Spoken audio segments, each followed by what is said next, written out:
نبی علیہ الصلوۃ والسلام شق صدر د سلور پیری چې دینو دا شی وو. یو پیر نبی علیہ الصلوۃ والسلام چې کله د حلیمه سعدیه په کور کې د خپل رضایرو سره چيله چې دینو دا ځنګل د ایستي وي، نو حلیمه سعدیه فرمایي چې اچانک د دوی د رضایرو چې دینو دا رامنډه وي او وی چې دوه کسان راغلل سپین جامې وي او زمنګ هغه قریشی رور چې دی هغه پس مکه باندې سملو او دغه سینه مبارکه چې دنو دای اوشلوله. کله چې ما دا اوریدل او زما خاون منګه پمنډ روانو چې دان موراسو نبی علیه الصلاۃ والسلام چې منګه وکتل نو په یو ځای کې ولاړ دی او د نبی علیه الصلاۃ والسلام په مخ مبارک باندې د رنگ چې د مخ مبارک رنگ چې دینه د سپیکاو. حلیمه فرمای چې ما اچانک د نبی علیه الصلاۃ والسلام سینه مبارک وکتا چې او نبی علیه الصلاۃ والسلام رضاعی پلار چې دینه هغه ډایرک پډایرک د خپل سینې سره چې دینه ولاګو. نبی علیہ الصلوۃ والسلام منګ خپل کور ته چې دینه دار راوستو.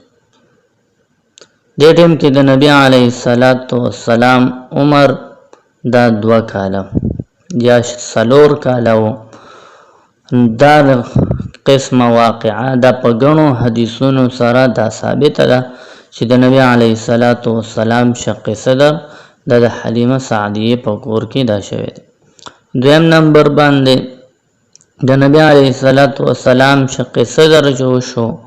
په دغه ټیم کې د دوی عمر مبارک د 10 کاله و.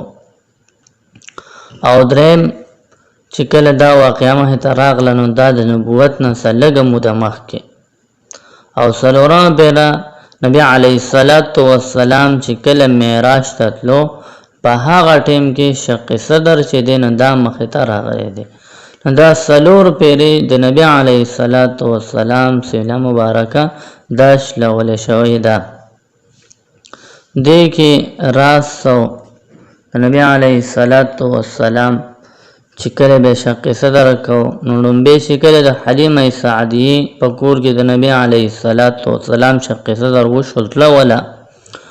هم را کولا او شل ولا وشل ولا شوغه کې چې د شیطان کا مجال او نه هغه ته نه لر کړه.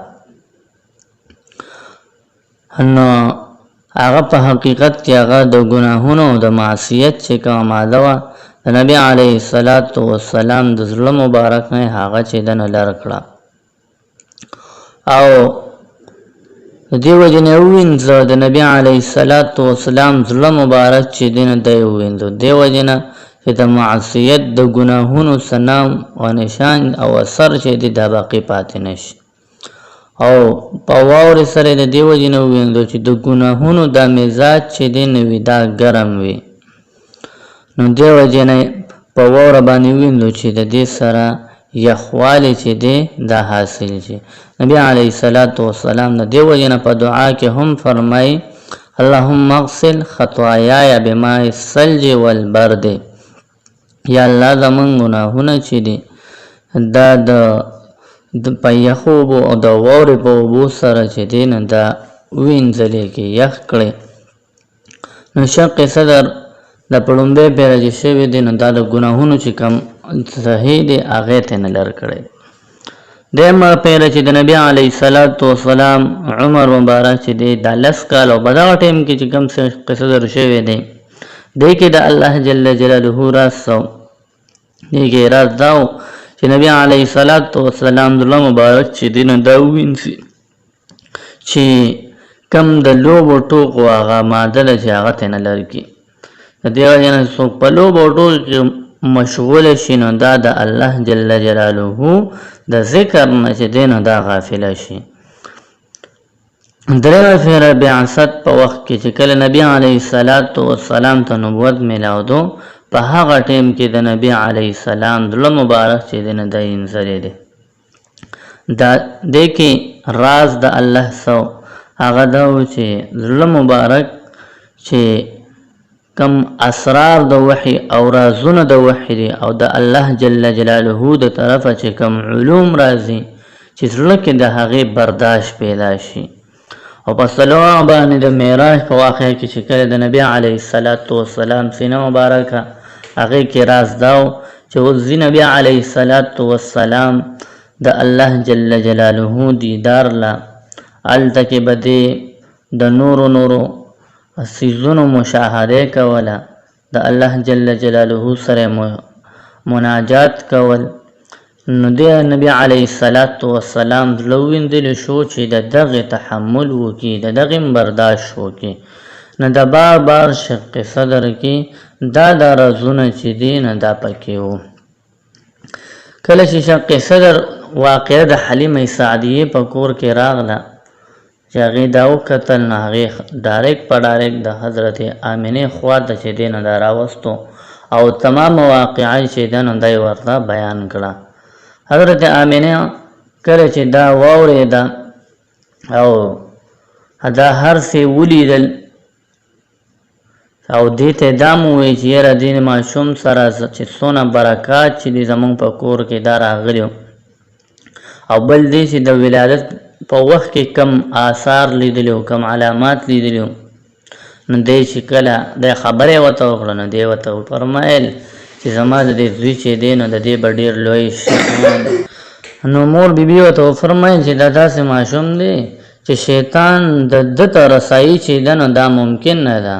او ته مطمئن اوسه چې دته به هیڅ څوک چې دینه دا تکلیف به ورته نه رسي. حلیمه سعدیه خپل کور ته واپس راغله او نبی علیه الصلاۃ والسلام د مور بیبي سره اوسېدو. کله چې د دوی عمر شپږ کاله شو حضرت آمینه دوی د مدینه منورې قصد وکړو. هلته کې روان شول. نبی علیه الصلاۃ والسلام هم ورسره دي. ام ایمن دا هم ورسره ده. یو میاشت هلته کې تیره کړه. بیا چې کله واپس راتلل په لاره کې په مقام ابوا کې حضرت آمینه چې دنو دا وفات شو او هلته کې چې دنو دا دفن شو. انا لله و انا الیه راجعون. ام ایمن نبی علیه الصلاۃ والسلام مکه ته راوستو او هلته کې د نبی علیه الصلاۃ والسلام نیکه عبدالمطلب ته چې دینه دی حواله کو. عبدالمطلب به د نبی علیه الصلاۃ والسلام سره نبی علیه السلام به د عبدالمطلب سره عبدالمطلب په مسجد حرام عبدالمطلب چې به کله مسجد حرام ته حاضري وکړه نو د خانه کعبې سره خوا کې د عبدالمطلب یو خاص بستره چې دنو دا به خوره شوې وه. چا کې دا طاقت نو چې څوک به راغلل او د هغه به بستره کې به یې خپه کېښود د هغه په ځای کې به کېناستو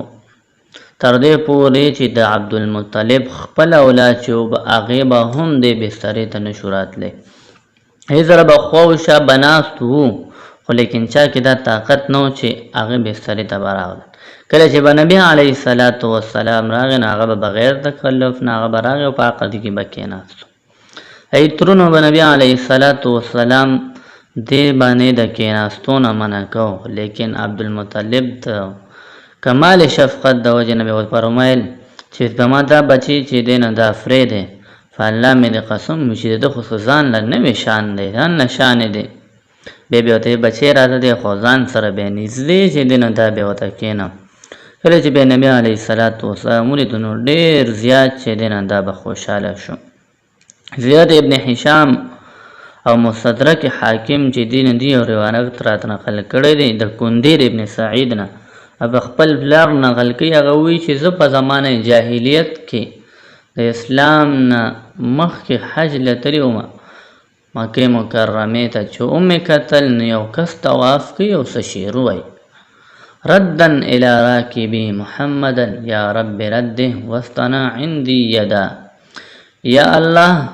ما ته محمد چې دینه دا را واپس کې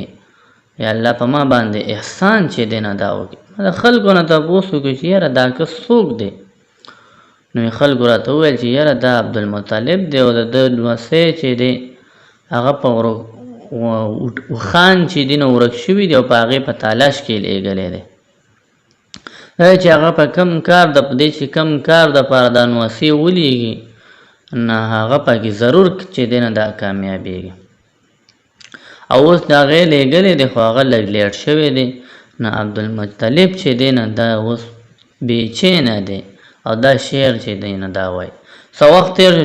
نو چې نبی علیه الصلاۃ والسلام واپس راغی او خان چې دینه د ځان سره راوستل عبدالمطلب چې کله دی ولیدل نو خپل سینې مبارک سره ولګو او ته فرمایي چې ستاسو د وجه نه ډېر زیات پریشان شوم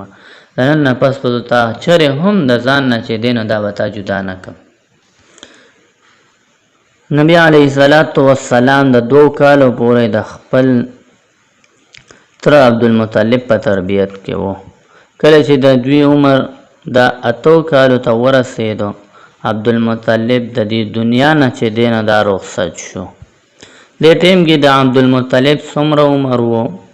نو څوک وایي چې 2 کال عمر یو 82 څوک وایي 15 کال عمر یو څوک وایي 15 کم سل چا 110 یا 120 کال چې دینه دا د دې عمر په باره کې را نقل کړی دی او په حجون کې دوی چې دینو دفن شو ابو طالب چون کې د عبد الله د حضرت عبد الله حقيقي او عيني رور وو د دیو جن عبد المطلب چې کله وفات کېدو نو ابو طالب ته دا حواله کړو او وصیت وته وکړو چې په کمال شفقت او غایت محبت چې دین دا بل د کفالت دا باکي او د تربيت کې ام ایمن فرمایي چې کوم وخت کې عبد المطلب جنازه اوچته شو نبی علیه الصلاۃ والسلام ورته قتل جنازه نرست روان دی او جاړي یو پیر د نبی علیه الصلاۃ والسلام نه چاته پوسو غړو چې عبد المطلب کله وفات کېدو اسه تاسو ته یاد دی نبی علیه الصلاۃ والسلام ته فرمایل چې او په هغه وخت کې زما عمر چې دینه دا اتکالو دینه پس د نبی علیه الصلاۃ والسلام کفالت د دوی تر چې د عبد الله حقيقي رور وو ابو طالب هغه باندې کفالت چې دینه دا وکاو د عبد المطلب د وفات نفس نبی علیه الصلاۃ والسلام د خپل تر د ابو طالب په تربيت کې راغلو ابو طالب د نبی علیه الصلاۃ والسلام د خپل اولاد نه زیات په مهربانه زیات محبت به وسره کو او د نبی علیه الصلاۃ والسلام د تربیت حق چې دنه د یاد د نبی علیه الصلاۃ والسلام د تربیت د کفالت پوره حق ادا کو لیکن د افسوس خبره ده چې ابو طالب د دومره والهانه او عاشقانه محبت او د کفالت چې دومره محبت او کفالت د نبی علیه الصلاۃ والسلام کوم لیکن بیا مرته ایمان او د اسلام د نعمت نه چې دینه دا نصیب نشو دینه محروم شو یو پیر په مکه کې قحط راغی خلق ابو طالب ته وایي چې درخواست وکړه چې الله جل جلاله باران راووري ابو طالب یو مجمع کې نبی علیه الصلاۃ والسلام ځان سره کړو په حرم کې حاضر شو د نبی علیه الصلاۃ والسلام لا مبارک کعبه بسومه غلا او الله جل جلاله ته د التجا لپاره د عاجزانه درخواست وکړه اسمان طرف ته اشاره وکړه پدې کې وریث چې دنو داراغله چې مخ کې نوم او نشان د وریث نه او د هر طرف نه اوس وریث چې دنو دار روانه دومره باران وشو دومره چې ناله چې دنه دا وبېدلې کله چې د نبی علیه الصلاۃ والسلام عمر مبارک دا 12 کال شو ابو طالب قریش قافله کې تجارت لپاره شام تتلو نو سفر د لپاره چې کله روان شو نبی علیه الصلاۃ والسلام د بوتلو اراده نه و خو د روانې دو پټیم کې د نبی علیه الصلاۃ والسلام په مخ مبارک باندې اخبگان آثار ظاهرېدل دیو جن نبی علیه الصلاۃ والسلام هم ځان سره دا بوتلو. کله چې د بصره ښار ته ورسېدل هلته نږدې شو یو نصراني راهب چې دی نه دا اوسېدو، جرجیس نامې وه او د بحیر راهب سره مشهور و. د نبی آخر الزمان چې څومره علامتونه په آسماني کتابونو کې ذکر وو د هغې نه دی ښه واقف او باخبر و. کله چې اهل مکې والا دا قافله بحیر راهب ته صومعه ته ورسېده هلته یې پړاو واچو. د نبی علیه الصلاۃ والسلام باندې نظر ولګېدو، ډایرکټ یې وپېژندو چې دا خو هغه آخري پیغمبر دی چې د کم په کتابونو کې تذکره شوې ده. د نبی علیه الصلاۃ والسلام لاس یې ونیسو او ښکلوی. دارنګې دا راهب چې دی د به وي کله خو هم د قافلې خو به بار بار راتلې، لیکن د کله هم قافلې ته چې دی نه دا نه و کتلی. او دا فیره چې راغلی نو دی ولې د خپلې ګرجې نه چې دی نه دا راووتو او ټولو باندې چې دی نه دا وګرځېدو. اخره کې چې کله د نبي علیه الصلاۃ والسلام خواله راغلی وی لاس یې مبارک یې ورله ونیسو او وی فرمایل هذا سید العالمین هذا رسول رب العالمین یبعثه الله رحمتا للعالمین. دا هغه د دوانو جهانو سردار دی، دا د رب العالمین د طرف رسول دی، را لېږلی الله جل جلاله دلره رحمت د دوانو عالمونو. نو د قریشو چې کم سردارانو هغې راهب ته وویل چې تا ته څنګه معلومه شوه؟ راهب ورته وفرمایل چې کم وخت کې تاسو د دې ګاټۍ نه راووتلې نو داسې یو ونه نه وه، داسې یو کاڼی نه و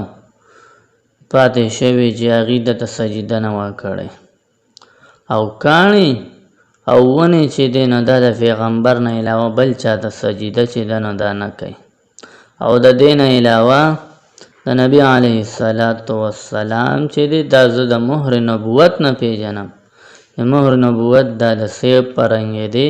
او د دې په ملا مبارک باندې دی. او دا چې کله وکتو نو واقع هم حقه رنګې وه.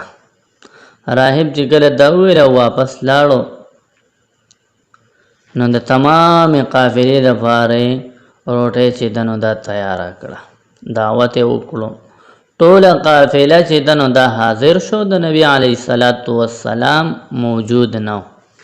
راهب تپوس وکړو چې نبی علیه السلام چېرته دی؟ نو ته وویلو چې یاره هغه اوښان ته سره هلته کې ناست دی، اوښان سره کسې پسې ولېږو رایې وستو. کله چې نبی علیه الصلاۃ والسلام تشریف راوړو نو په دغه ټیم کې وریځې چې دی د نبی علیه الصلاۃ والسلام باندې سوری کړه. کله چې خپل قوم ته راغلی نو ټول خلک د ونې سوري ته ناست سو، ځای پکې داسې نه و چې سوری و. نبی علیه الصلاۃ والسلام راغی او بس کېناستو او ونه چې ده نه هغې په خپله نبی علیه الصلاۃ والسلام ته سوری چې دی نه دا وکړو. راهب خلکو ته وویل چې وګورئ ونه ته وګوره، هغې په خپله به نبی علیه الصلاۃ والسلام باندې سوری وکړو او هغه طرف ته چې دی نه دا مایله شوه. ودرېدو خلکو ته یې قسم ورکړی، قسمونه یې ورته ورکړل. دی وفرمایل چې یاره چې دا سړی چې دی نو دا تاسو روم طرف ته دا مه بوځئ. که رومیانو دی ولیدو نو دی چې دا کم صفات دی او دا کم علامات دی هغې پیژني، نه داسې نه چې دی قتل کړی. دا خبرې کولې چې اچانک د راهب نظر په یو څو رومیانو باندې په 2 رومیانو باندې پرېوتو چې د نبي علیه الصلاۃ والسلام په تالاش کې راوتیو. راهب د رومیانو نه تپوس وکړو چې یاره تاسو څله راوتې؟ رومیانو ورته وویل چې یاره موږ د هغه پیغمبر په تالاش کې راوتي یو چې د کم تذکره په تورات او انجیل کې شوې ده او هغه به په دې میاشت کې سفر دپاره چې دی نو دا به وځي. لہذا موږ هر طرف ته خپل کسان چې دی نو دا لېږلي دي. راهب ورته وویل چې ښه دا راته ووایه چې د الله جل جلاله څه اراده وي هغه څوک منع کولی شي. رومیان وویل چې نه. نو دې نه پس رومیان چې دي نو دا د بحیر راهب سره عهد وکړو چې یاره موږ به د دې نه د دې پیغمبر پسې نور نه ګرځو او اوس واپس نه شو تللی نو بس لحاظ د بحیر راهب سره واپس پاتې شول. هغه چې د کم مقصد د فاردی راوتی دي نه هغه خیال بدل شو نو اوس د واپسې هیڅ فایده نشته. راهب بیا ودرېد د قریشو قافلې ته قسم ورکړو چیرې په تاسو کې د څوک ولی شته نو خلکو ابو طالب طرف ته اشاره وکړه. راهب ابو طالب ته وفرمایل چیرې تاسو دې روم ته مه بوځئ دا واپس بوځئ واپس یې بوځئ څه نه چې دته څه نقصان ورسي. ابو طالب نبی علیه السلام د ابوبکر او د بلال سره یې کړو واپس یې مکې ته راولېږه. نو دا واقعات د نبی علیه السلام متعلق دي. الله دې موږ له په دې خبرو باندې د عمل کولو توفیق راکړي.